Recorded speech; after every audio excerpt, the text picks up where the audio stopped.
Savez-vous quels styles musicaux sont dérivés du blues ? Le blues, il a donné naissance à déjà le rock'n'roll, on a eu le rockabilly, le jazz, du swing. Souvent on dit que le hard rock découle du blues, mais moi je trouve pas du tout.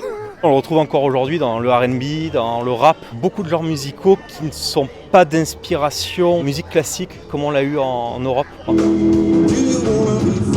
Pour comprendre d'où vient l'immense influence de ce genre dans la musique populaire américaine, on s'est rendu au Blues Roots Festival de Meyreuil pour poser la question à quelques connaisseurs, à commencer par celui qui a ouvert cette 5e édition.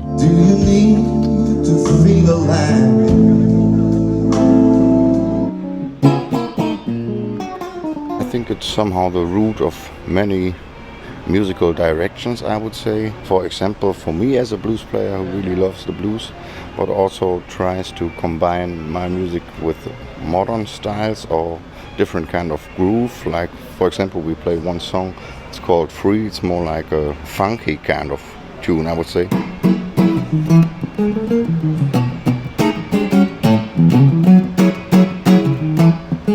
Au départ, c'est quoi ? Les chants, les folk songs, dans les champs de coton et ailleurs. Ils se répondent entre eux parce que c'est un moment d'échange, de communion, d'exaltation quand on chante. On participe avec son corps. Et puis ces chants vont se retrouver après dans les temples, sous forme de gospel. Et très souvent, le pasteur, il lance une phrase et puis toute l'assemblée, la communauté répond. C'est des questions-réponses avec 3 accords, très simples. Sur les touches blanches du piano, le Do, Do, Mi, Sol, Si bémol.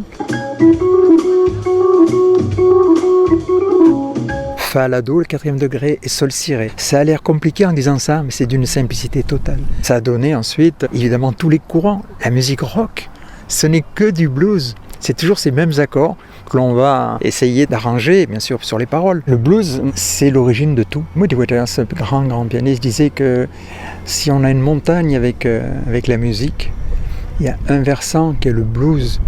Et puis tout autour, ce sont toutes les musiques qui sont issues du blues.